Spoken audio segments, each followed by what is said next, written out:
नमस्ते विद्यार्थियों, आपकी हिंदी विषय अध्यापिका मैं किरण परियार आप सबका हार्दिक स्वागत करती हूँ। आज हम पढ़ रहे हैं आपकी पाठ्यपुस्तक हिंदी व्याकरण का अध्याय सूचना लेखन। इसे इंग्लिश में नोटिस राइटिंग भी कहते हैं। इस पाठ में हम बात करेंगे सूचना यानी कोई बात जो किसी को बताई जाती है, यानी सामान्य जानकारी जिसे हम अन्य लोगों तक पहुँचाते हैं। इसके लिए महत्वपूर्ण बात यह होगी कि जो जानकारी संबंधित लोगों तक पहुंचाई जाती है वो एक पैटर्न, एक प्रारूप में लिखी जाती है और उसी प्रारूप में लिखने का जो कला है वही आर्ट, रचना के अंदर मानी जाएगी। तो आपको सूचना लेखन किस ढंग से लिखना है ये आना चाहिए और इस प्रकार सूचना लिखने को ही हम सूचना लेखन कहते हैं। ये लिखित रूप में है इसीलिए लेखन कार्य है, तो इसको हम सूचना लेखन कह सकते हैं। अतः हम कह सकते हैं कि किसी जानकारी को उससे संबंधित लोगों तक पहुंचाने के लिए जब उसे औपचारिक रूप से, औपचारिक मतलब ऑफिशियल ढंग से लिखा जाता है तो उसे सूचना लेखन कहते हैं। सूचना पत्र सामान्य स्कूल, कॉलेज, कॉलोनी, संस्था, दफ्तर, कारखानों यानी ऑफिशियल रूप से औपचारिक संस्थाओं में से संबंधित होती है। तो इन सभी से संबंधित कोई भी बात, कोई भी जानकारी या कहे कि विशेष सूचना जिसे हम सूचना पट पर भी लिखकर या फिर किसी समाचार पत्र के माध्यम से या कोई पत्रिका के माध्यम से हम एक दूसरे को भेज सकते हैं। तो सार्वजनिक सूचनाएं अखबारों और पत्र पत्रिकाओं में भी प्रकाशित की जा सकती हैं। अब बात करेंगे कि सूचना लेखन करते समय क्या बातें हमें ध्यान में रखनी होगी, यानी इसका प्रमुख प्रारूप क्या होगा। प्रारूप मतलब फॉर्मेट। तो सूचना लेखन संक्षिप्त और पूरी जानकारी देने वाली होनी चाहिए। सबसे पहले ये ध्यान रखना कि सरल वाक्य में आप इसको लिखोगे और संक्षिप्त में लिखोगे, यानी शॉर्ट फॉर्म में लिखोगे। इसके अंदर जो भी पॉइंट है जो आपको दूसरों को जानकारी देनी है वो विशेष रूप से स्पष्ट समझ में आ जानी चाहिए, यानी सारी बातें हो जाएगी लेकिन संक्षिप्त रूप में। तो इस पॉइंट को ध्यान में रखना।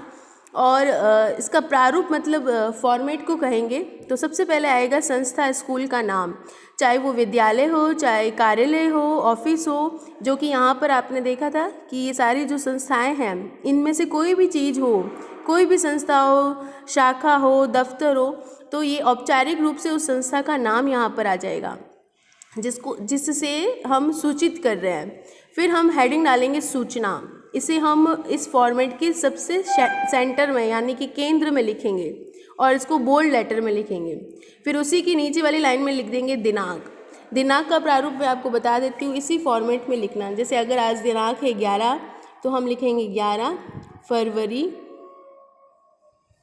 और फिर कॉमा लगाएंगे और फिर लिखेंगे 2022। अब अगर आपको किसी विशेष वर्ग को संबोधित करना है, मतलब सामान्य लोग, सभी लोगों को नहीं, पर्टिकुलरली कोई एक वर्ग, उसके लिए सूचना है तो हम उस वर्ग का नाम यहाँ मेंशन करेंगे। और अगर कोई वर्ग नहीं है तो हम यहाँ पर नहीं लिखेंगे।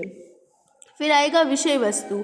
विषय वस्तु मतलब जो टॉपिक जिस संबंधित आप सूचना लिख रहे हो, तो परीक्षा के अंदर वो प्रश्न आपको दिया जाएगा कि इस टॉपिक पर आपको सूचना तैयार करनी है, तो उस प्रश्न से ही आप एक वाक्य लोगे।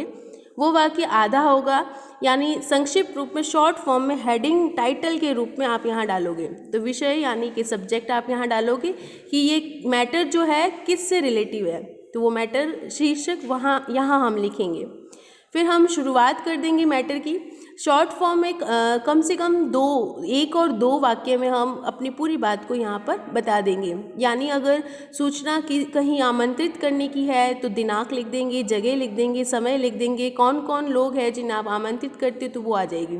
कोई जानकारी से रिलेटिव है, जैसे यहाँ पर कोई भी कुछ उदाहरण मैं आगे बताऊंगी, अगर उस हिसाब से जैसे भी सूचना है तो वो सारे पॉइंट हम उस प्रश्न के अनुसार उसमें डाल देंगे, यानी जैसा टॉपिक होगा वैसे पॉइंट उसमें आ जाने चाहिए। फिर यहाँ पर अगर आप व्यावहारिक रूप में वास्तव में किसी को सूचना लिखकर भेजते हो तो यहाँ भेजने वाला अपना हस्ताक्षर करता है, लेकिन आप अभी यहाँ विद्यार्थी के रूप में सीख रहे हैं तो हम इस हस्ताक्षर को मेंशन नहीं करेंगे। फिर जो लिखने वाला है, जो संस्था के द्वारा लिखने वाला व्यक्ति है वो अपना नाम लिखेगा और पद लिखेगा। अगर ये सूचना स्कूल से दी जा रही है और प्रधानाचार्य दे रहे हैं तो प्रधानाचार्य अपना नाम यहाँ पर अपना पद लिखेंगे और अपना नाम लिखेंगे। तो जो संस्था वाले लोग होते हैं, जो सूचना प्रकाशित करने वाले व्यक्ति हैं, वो अपना पद, अपनी पोस्ट और अपना नाम यहाँ लिखेंगे। कुछ उदाहरण देखते हैं, सूचना लेखन के कुछ उदाहरण। जैसे पहला लिखा है, आप दिल्ली पब्लिक स्कूल, यानी स्थान का नाम दिया हुआ है प्रश्न में, गाजियाबाद की विद्यार्थी परिषद के सचिव राहुल अरोड़ा है।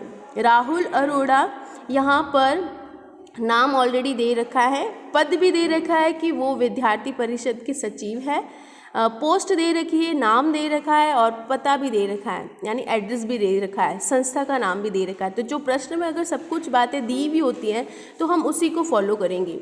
तो प्रश्न को ध्यान से पढ़ना सबसे पहला ट्रिक है कि प्रश्न पढ़ोगे तो आपको सारा आंसर लिखना आ जाएगा। फिर आगामी माह में होने वाली वार्षिक समारोह की तैयारी के लिए विद्यार्थी परिषद की बैठक की सूचना देने के लिए सूचना पत्र आपको लिखना है। अब यहाँ पर अगली प्रश्न की अगली लाइन में ये बात बता रहे हैं कि टॉपिक क्या है, सूचना लिखने का विषय क्या है। आगामी माह में होने वाली वार्षिक समारोह की तैयारी। आगामी माह यानी आने वाले जो महीने हैं उस समय एनुअल फंक्शन होगा, तो उसकी तैयारी करनी है। एक समारोह हो रहा है वार्षिक रूप से। अब विद्यार्थी परिषद यानी कि जो लीडर होते हैं अपने स्कूल के चुनाव में, जो विद्यार्थी चुने जाते हैं, उनकी एक बैठक, उनकी मीटिंग रखी जा रही है। तो उन विद्यार्थी परिषद की मीटिंग को हमें बताना है, ये जानकारी हमें देनी है। तो देने वाले कौन है, यहाँ पर सब प्रश्न में आया है, तो प्रारूप ध्यान में रखिएगा। प्रारूप क्या है, विद्यार्थी परिषद के सचिव। तो हम लिखने वाले का पद यहाँ पर लिखेंगे और उसका नाम प्रश्न में दिया हुआ है राहुल अरोड़ा, तो लास्ट में हम उसका नाम लिखेंगे जो इस सूचना को दे रहा है। और संस्था का नाम क्या है, हम सबसे पहले लिखते हैं, तो संस्था है दिल्ली पब्लिक स्कूल गाजियाबाद।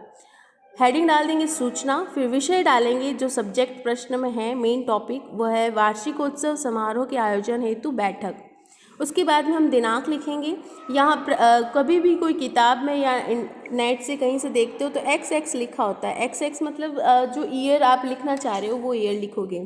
तो आप अपने हिसाब से वर्तमान दिनांक यहाँ डाल देना, महीना जो अभी का है वो डाल देना, ठीक है, एज इट इज़ कॉपी नहीं करना।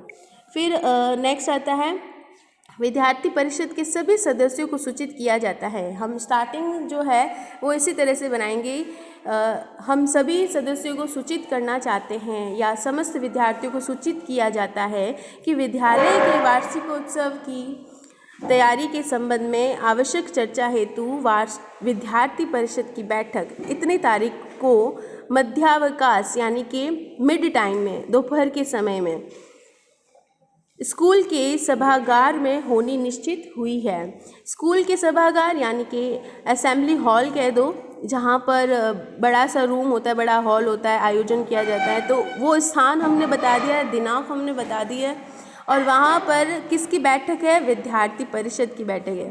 तो ये चीज़ें हम उन विद्यार्थी को, समस्त जो परिषद के सभी सदस्य हैं उनको हम सूचित कर रहे हैं। तो लास्ट में हम लिख देंगे, देखो टाइम, स्थान, किसको सूचित कर रहे हैं वो, और कब बैठक है, ये सब चीज़ बता दी गई है। उसके बाद में हम लास्ट में लिख देंगे कि इसमें सभी सदस्यों की उपस्थिति अनिवार्य है, यानी कंपल्सरी है सभी सदस्यों का आना। फिर अपना पद और अपना नाम प्रश्न में दिया हुआ है तो हम उसको यहाँ पर मेंशन कर लेंगे, ठीक है। अगला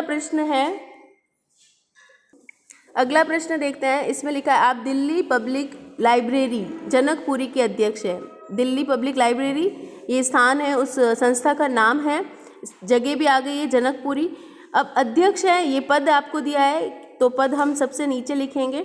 और सब इसमें टॉपिक क्या दिया है देखते हैं। मरम्मत के काम के कारण लाइब्रेरी 3 दिन तक आम लोगों के लिए बंद रहेगी, यानी लाइब्रेरी के बंद होने की सूचना सभी को सूचित कर रहे हैं। तो यहाँ पर किसको दे रहे हैं, समस्त सदस्य को, यानी कि सम्माननीय जितने भी सदस्य हैं, आमजन जो लोग हैं, सभी लोगों को हम सूचित कर रहे हैं। तो ये बात स्टार्टिंग में हम पॉइंट यहाँ से ले लेंगे। इसकी सूचना देते हुए सूचना पत्र लिखना है। तो हम इसको एक बात और ध्यान रखें, इसको करने के बाद एक फ्रेम जरूर बनाएंगे। तो सबसे पहले इसका पता आ जाएगा, संस्था का नाम आ जाएगा, सूचना हेडिंग डाल देंगे, टॉपिक डाल देंगे, विषय डाल देंगे, लाइब्रेरी बंद रहने संबंधित सूचना। इसको हम शॉर्ट फॉर्म में लिखेंगे, बड़ी डिटेल में नहीं लिखेंगे। दिनांक हम लिख देंगे, जिस प्रारूप में मैंने बताई वैसे ही लिखना है। और उसके बाद में हम स्टार्ट करेंगे संक्षिप्त रूप में, पूरी डिटेल में 1 या 2 सेंटेंस में पूरी बात आ जानी चाहिए। तो क्या लिखेंगे, आप सभी सम्माननीय सदस्यों और आमजनों को सूचित किया जाता है कि मरम्मत का काम चलने के कारण लाइब्रेरी दिनांक 5 जून, यानी कि जो डेट यहाँ है उसके आगे वाले दिनों की ही डेट आपको डालनी है, पास्ट वाला मत लिखना, भूतकाल नहीं लिखोगे। इस दिनांक से इस दिनांक तक बंद रहेगी, तो आपको ये क्लियर मेंशन करना होगा कि कितने दिन तक बंद रहेगी। इस असुविधा के लिए हमें खेद है, मतलब किसी को हम ये इंफॉर्मेशन दे रही कि बंद रहने की बात है तो दूसरों को ऑफ कोर्स असुविधा होगी, तो इसके लिए हम इस तरह से लैंग्वेज लिख सकते हैं। फिर लिखेंगे पद अध्यक्ष, दिल्ली पब्लिक स्कूल लाइब्रेरी के अध्यक्ष हैं, वो डाल दिया। और जनक, यहाँ पर हम सीधे ही अ ब स लिख देंगे। एक और बात कि अगर यहाँ पर नाम नहीं लिखा होता है प्रश्न में, तो हम अ ब स इस तरह से अपने नाम को लिखेंगे, मन से कोई भी नाम नहीं लिखना है। एक अंतिम तीसरा और देख लेते हैं। आप गगन भारती स्कूल नई दिल्ली की विद्यार्थी परिषद के अध्यक्ष हैं। आप जगह संस्था का नाम दे दिया गया है गगन भारती स्कूल नई दिल्ली, उसको हम यहाँ मेंशन कर देंगे। अध्यक्ष है उसको हम लास्ट में मेंशन कर देंगे। कक्षा 8 के विद्यार्थियों के लिए दशहरा अवकाश में आगरा शैक्षणिक भ्रमण का आयोजन हो रहा है। कौन सी कक्षा में? 8वीं कक्षा में दशहरा अवकाश है, यानी कि कौन सा हॉलीडे है? दशहरे का। तो यहाँ इस हॉलीडे में आगरा शैक्षणिक भ्रमण का आयोजन हो रहा था। इस अवसर पर आगरा आपको शैक्षणिक भ्रमण टूर के लिए ले जाया जा रहा है, इसका आयोजन हो रहा है, तो विद्यार्थी को इसकी सूचना देनी है। तो हम जब आपको टूर के लिए मेंशन किया जाता है तो हर बच्चे यही चाहता है कि कब ले जाएंगे, कितने बजे ले जाएंगे, क्या पेमेंट है, प्रति छात्र कितना लगेगा, कहाँ से शुरू होगी यात्रा, हर तरह के सवाल होते हैं। तो हमें शॉर्ट फॉर्म में हर तरह की बात, उनके सवाल का जवाब लिख देना है ऑलरेडी। तो सारे पॉइंट मेंशन हो जाने चाहिए शॉर्ट फॉर्म में। तो इस तरह से हम सूचना लिख के शैक्षणिक भ्रमण संबंधी सूचना इस तरह से भी लिख सकते हैं। फिर दिनांक लिख देंगे और स्टार्टिंग में लिख देंगे। केवल कक्षा 8 मेंशन है ना प्रश्न में, तो हम इसी को लिखेंगे कक्षा 8। अगर आप वर्ग को यहाँ लिखना चाहते हो तो आप यहाँ लिखेंगे कक्षा 8, ठीक है। यहाँ पर हम इस तरह से अलग पर्टिकुलर 8वीं कक्षा के लिए ना, तो यहाँ हम इधर मेंशन कर सकते हैं। फिर लिखेंगे कक्षा 8 की सभी विद्यार्थियों को सूचित किया जाता है कि दशहरा अवकाश में विद्यालय ने आगरा शैक्षणिक भ्रमण का आयोजन किया है। विद्यालय ने इस अवकाश में आगरा शैक्षणिक भ्रमण का आयोजन किया है। भ्रमण से संबंधित जानकारी इस प्रकार है, यानी अवधि, टाइम बता देना है। इस दिनांक से इस दिनांक तक ये हम भ्रमण के लिए जाएंगे। इसमें खर्च जो लगेगा प्रति छात्र, एक छात्र के लिए 3000 लगेगा। और दर्शनीय स्थान है, जो स्थान जहाँ जहाँ हम भ्रमण के लिए होते हुए जाएंगे वो सभी दर्शन का नाम लिख देंगे। फिर इच्छुक विद्यार्थी मतलब कि जो इस भ्रमण में जाने की इंटरेस्ट रखता है, जो इसमें भाग लेना चाहता है, चलने के लिए तैयार है, वो इच्छुक विद्यार्थी 10 अक्टूबर तक अपना नाम अवश्य अवकाश धनराशि के साथ अभिभावक की अनुमति के साथ अपनी कक्षा अध्यापक को दे दें। यानी ये सूचना और अपना नाम, इसमें भागीदारी और धनराशि जो इसमें लगेगी, जो भी सहमति है वो किसको इन्फॉर्म देनी है? अपनी अध्यापिका को, कक्षा अध्यापिका, क्लास टीचर को देनी है। तो यहाँ लास्ट में मेंशन जरूर करोगे कि ये सूचना आप अगर इसमें पार्टिसिपेट लेना चाहते हो तो किसे बताओगे, किसे जानकारी अपनी पूरी दोगे। फिर पद आ जाएगा और फिर विद्यालय अध्यक्ष का नाम के लिए हम ब लागत चिन्ह और ब स लिख देंगे, क्योंकि प्रश्न में इसका नाम नहीं लिखा गया है। ठीक है, एक बार इन प्रश्नों की भी खुद से प्रयास करना, अगर नहीं आए तो आप मुझे पूछना। आई होप ये चैप्टर आपको अच्छे से समझ में आया होगा। फिर मिलेंगे हम नए अध्याय में, तब तक खुश रहे, स्वस्थ रहे, मस्त रहे। धन्यवाद।